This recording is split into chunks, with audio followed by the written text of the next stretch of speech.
ఇంతమంది ఉన్నారు. ఎవ్వరు కూడా తమ కోసమే బ్రతకాలని అనుకోవద్దు.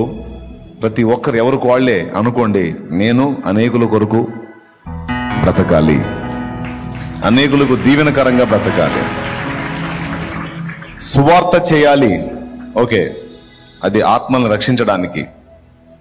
ఒకవేళ నిన్ను ఆ పనికి దేవుడు వాడుకోకుండా సువార్త చేసే వాళ్ళకి సపోర్ట్గా దేవుడు నిన్ను నిలబెట్టాలనుకుంటే అందులో వాడబట్టానికి కూడా నువ్వు సిద్ధంగా ఉండాలి.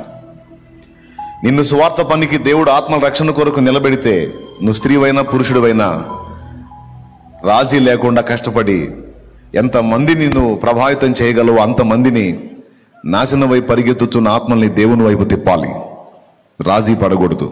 మొదటిది, ఒకవేళ నిన్ను నెహెమ్యాలాగా, ఎస్తేరులాగా, యోసేపులాగా, దేవుడు దానియేలులాగా ఒక ప్రభుత్వం నడిపేటువంటి వారి దగ్గర ఒక హోదాను దేవుడు నీకు నిర్ణయిస్తే అందులో ఉండి కూడా నువ్వు దేవుని పని చేయొచ్చు. ఈ నలుగురిలాగా నెహెమ్యా రాజుతో మాట్లాడి కూలిపోయినటువంటి యెరూషలేము ప్రాకారాలు కట్టి దాన్ని పునరుద్ధరించాడు. రాణి అయిన ఎస్తేరు రాజు అయిన అహష్వేరోషుకు భార్య అయి తన జనాంగాన్ని ఘోరమైనటువంటి ప్రమాదం నుండి కాపాడింది. దానియేలు ఒక బానిసగా బబులోను కొనిపోబడి ఆ తరువాత రాజ్యములో ఒక అధిపతి, మూడవ అధిపతిగా, తర్వాత ఇంకా మెయిన్ అధిపతిగా దానియేలు ప్రసిద్ధికి ఎక్కినట్టు దాదాపు 4 రాజుల కాలంలో ఆయన పదవిని నడిపించాడు. దానియేలు. యోసేపు బానిసగా ఐగుప్తుకు పోయి దేవుని కొరకు నీతి నిజాయిలతో నిలబడి చివరికి ఏమయ్యాడు అంటే ఐగుప్తు రాజైన ఫరో అన్నాడు, ఐగుప్తు మొత్తానికి నేను ఫరో, కానీ నాకు నా ఇంటి వారితో సహా టోటల్ రాజ్యం మొత్తానికి నువ్వు ఫరో అన్నాడు. అక్కడ ఆయన కూడా ఒక ప్రధాని హోదాను పొందాడు. సో దేవుడు నిన్ను ఒకవేళ మంచి జాబ్ ఇచ్చి, ఆ ప్రభుత్వోద్యోగం కావచ్చు, లేదా అనేక మందికి జాబులు ఇచ్చేటువంటి ఒక బాస్గా దేవుడు నిన్ను నిలబెట్టవచ్చు. నేనైతే అదే కోరుకుంటున్నా. కంపెనీలో పనిచేస్తారు కొంతమంది, కంపెనీలో పనిచేస్తారు. వాళ్ళు వచ్చి చెబుతారు, ఆదివారం సెలవు ఇవ్వట్లేదన్నా, ప్రార్థన చేయండి అన్న, చాలా బాధగా ఉందన్న, ఏడుస్తా వెళ్తూ ఉంటారు. నా కోరికే కంపెనీలో మన వాళ్ళు వర్కర్లు కాదు, మన వాళ్లే కంపెనీ స్థాపించి నడిపించే బాసులు కావాలనేది నా కోరిక. యేసు నామములో అదే జరుగునుగాక. హల్లెలూయా. అది సాఫ్ట్వేర్ అయినా, ఒక జాబ్ చేస్తున్నావు, నువ్వు సాఫ్ట్వేర్ జాబ్ చేస్తున్నావు, కానీ సాఫ్ట్వేర్ కంపెనీస్ పెట్టేవాళ్ళు ఉన్నారు తెలుసుగా, వాటిని లీడ్ చేసేవాళ్ళు ఉన్నారు కదా. నా కోరిక క్రీస్తు యేసునందున్న నా బిడ్డలు బాసులు కావాలి. అనేక మందికి జాబ్ హోల్డర్స్కి జాబ్ ఇచ్చే స్థితిలో క్రైస్తవుడు ఉండాలి.